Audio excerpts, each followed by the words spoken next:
wouldn't expect a medical doctor going to a chemical engineering conference, and I know you're a chemical engineer by background, and standing alongside and giving keynotes and being on panels with professional chemical engineers. But in the world of nutrition, that is very much certainly the case, where you have been well received as a speaker and a thought leader on a lot of these topics with professors, academics who've been studying nutrition and physiology for their entire career. What do you think is going on here? Yeah, it seems incongruous for sure, Geoff.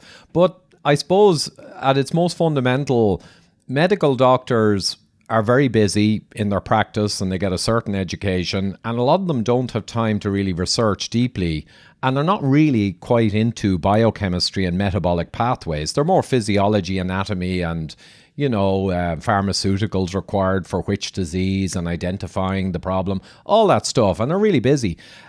Whereas engineers, if you're a biochemical engineer like me, if you have an incentive to go and decode these matters, and the beauty is that health matters are so important for all of us. Like, I have 5 children, I try and stay fit and healthy, and I have an incentive in being healthy and accessing some longevity. So I'm incentivized to go after this sphere that's not really mine. Whereas a doctor is not really incentivized, a busy doctor, to start digging into engineering. There's no driver. So that's one difference. And also, I think the engineering mindset, the problem-solving skill, it is called the problem-solving profession, and it's all around the logic and the philosophy of problem-solving and data, statistics, statistical inference. So the more problem-solving focused engineers, like I was one, I'm a lead problem solver for 25 years, it's my art and trade. So when I do have a requirement to find out about health, like when I got poor blood test markers and the doctors weren't sure what they meant, and I began to look them up in the published research, and I realized, oh my God, these markers are way more important than cholesterol. I'm naturally drawn into saying, I gotta know. And I have all the tools of my whole career that enable me to rapidly research, rapidly know the wheat from the chaff, rapidly assess the statistical significance in the data tables and go into the supplementary tables in these papers. Ignore the abstract, because the conclusion in the abstract, I found, it may be very, very misleading depending on the team's bias. So you got to go into the data. So it's a playground for certain types of engineer, particularly with biochemical background as opposed to, say, mechanical, and particularly ones who specialize in technical leadership and problem solving, as opposed to project management engineers who might be more, scheduling and organizational.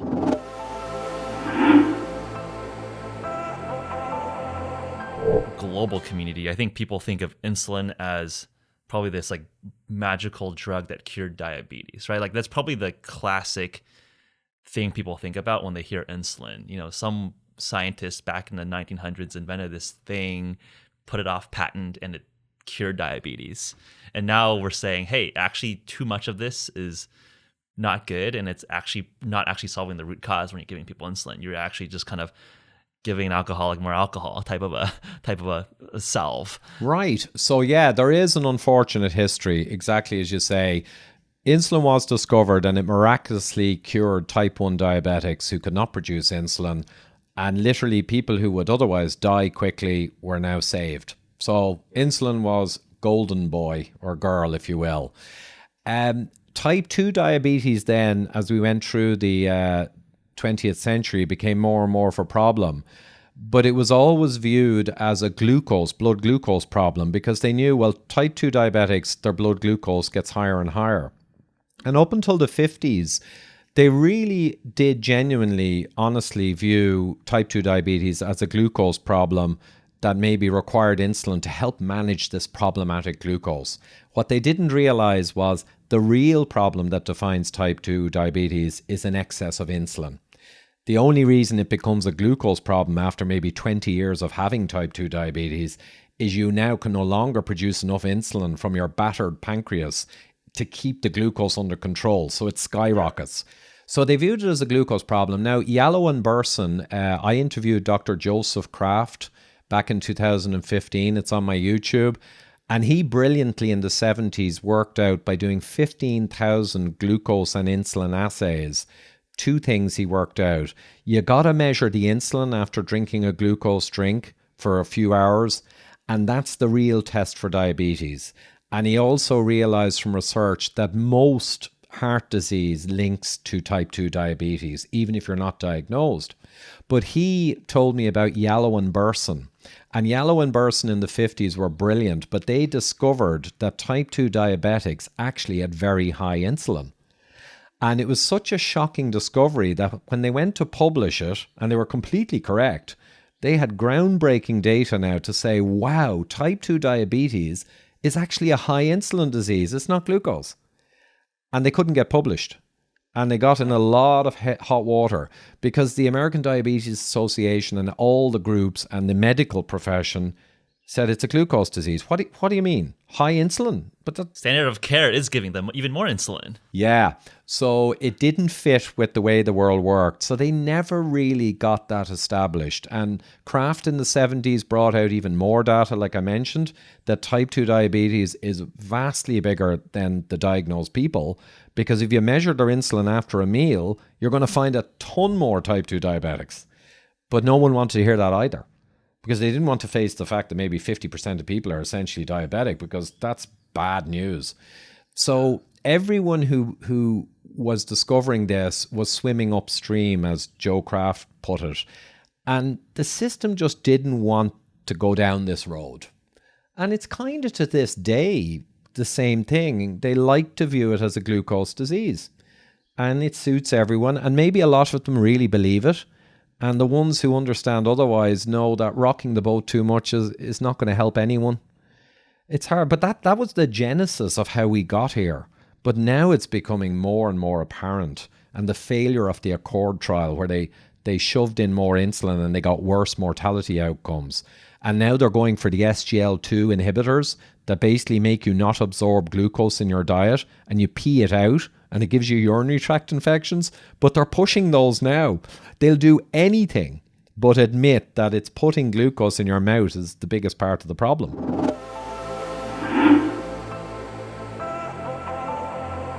Right, I think that's like the thing where I think people get confused where, there's a lot of cholesterol that's floating around and it's like blocking up my arteries, so I got to reduce eating cholesterol. And I think what you're hinting at is that no, cholesterol is or that LDL is really response to the inflammation in your blood vessels, right? Can we unpack that story a little bit? Oh, well, that one, yeah. So the cholesterol, the way I'd view it is, if you have higher particle numbers, no one with any credibility talks about the old LDL concentration. That was the amount of LDL when they smash up all the LDL particles, the old LDLC. No one who's serious looks at that anymore. The LDL particle count from the advanced lipoprotein, the high particle count is seen to be a much better risk factor. And in fairness, it is. It makes a joke of the old LDL because it tracks pretty well, like hypertension might, with future events. There's a series of problems with that. One is the whole concept that the LDL is part of the repair process. That's still debated as to the extent that that's true. The calcium certainly, but the LDL particles, it's debated. But what you can say about the LDL particles is, having higher particle counts is a super strong indicator of insulin resistance. And that's where it gets a lot of its predictive power. So in that situation, you'd say, well, I better fix the insulin resistance, not just the proxy, the number, right? People with metabolic syndrome have low HDL and high particle counts. It's clear as day. Insulin resistance drives up particle count. Does that mean that someone who's not insulin resistant and who's really healthy with a high particle count is at risk? Probably not at all, because you are looking at a proxy for the problem, an indirect marker of something that potentially could give you heart disease. But we have tons of people with high particle counts with 0 calcium scores and no disease. I mean, it's just a risk factor. The second thing is that the particles, it is arguable from much science, recent science, that if they're not oxidized in the blood by hyperglycemia or high glucose or inflammatory pressures, if your particles are not oxidized, compromised, then they won't really cause a problem and get trapped in the wall, right?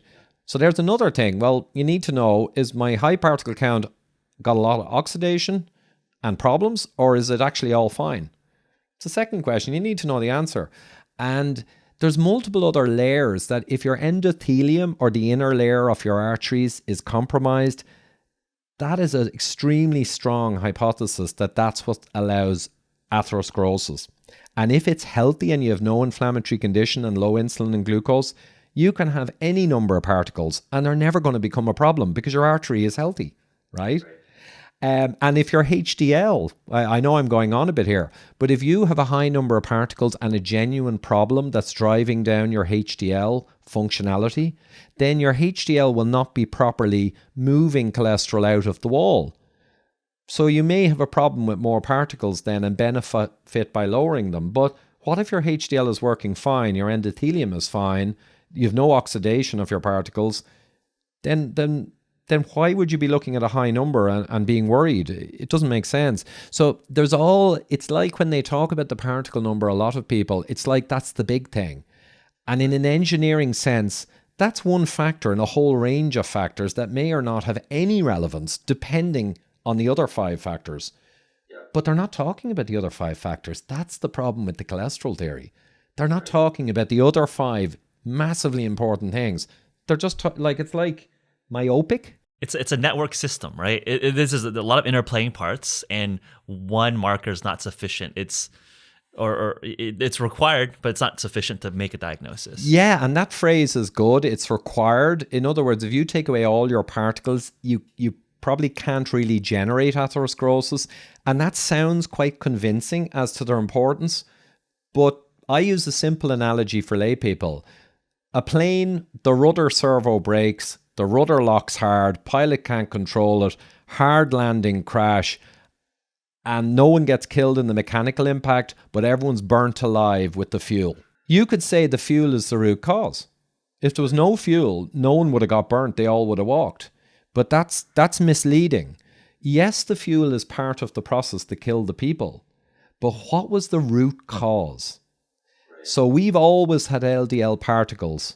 Evolution designed them, we've always had them. They've been the same for all of human evolution before there was any heart disease worth a damn. Now our heart disease has gone through the roof in the last century. The LDL particles were always there. The root cause is something else, overwhelmingly. And this simple analogy, it's just so frustrating when people say that LDL particles are fundamental. They're the sine qua non. In one sense they are, but in a very misleading sense. And this is the argument that's going to have to be had in the coming decade.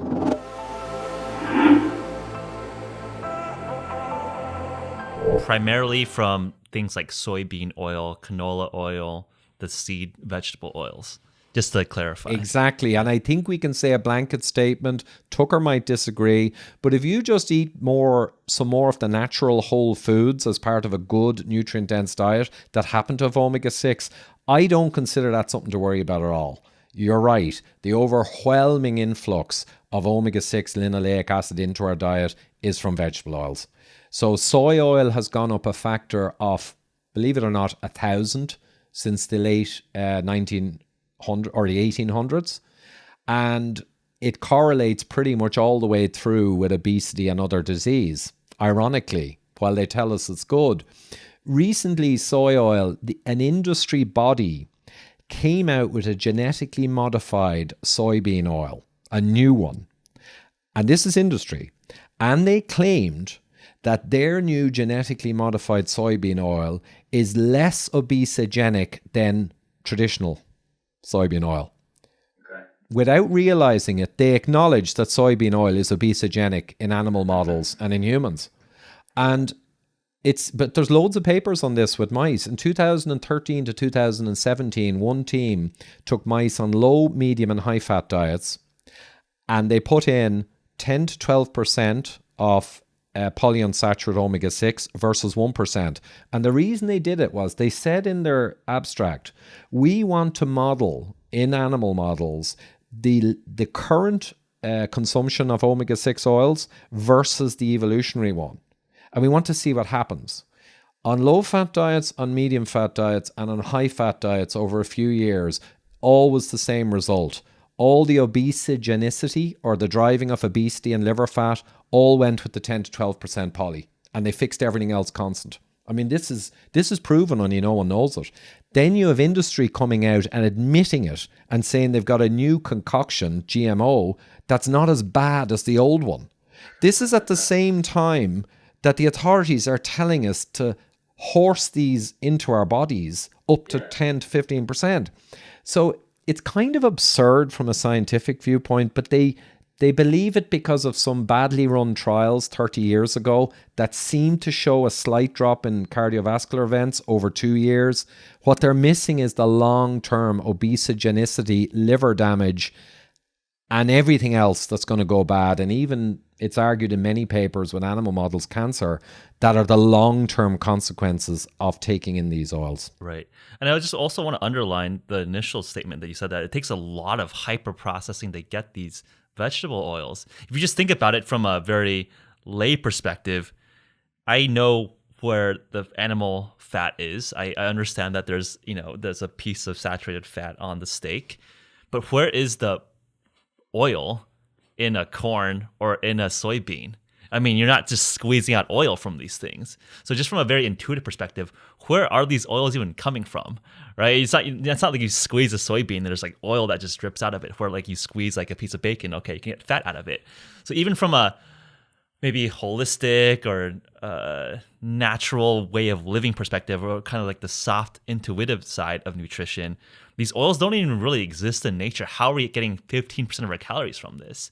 And that might be a way to just like convince some folks out there, because it sounds like, okay, saturated fat, we've been indoctrinated that, animal fat, bad, and maybe there's some argument on how to be nuanced there. But this vegetable oil thing, these are very unnatural, strange substances. Well, yeah, I mean, that is a good way of putting it for the layperson. There was, I forget who gave the quote, but someone said the idea that clearly modern diseases, could now be blamed on ancient foods is inherently absurd. Of course it's absurd. Our modern disease epidemics have exploded in the backdrop of greatly increasing refined carb, sugar, and vegetable oils. Who the hell could even think of blaming an egg? But they're still saying it.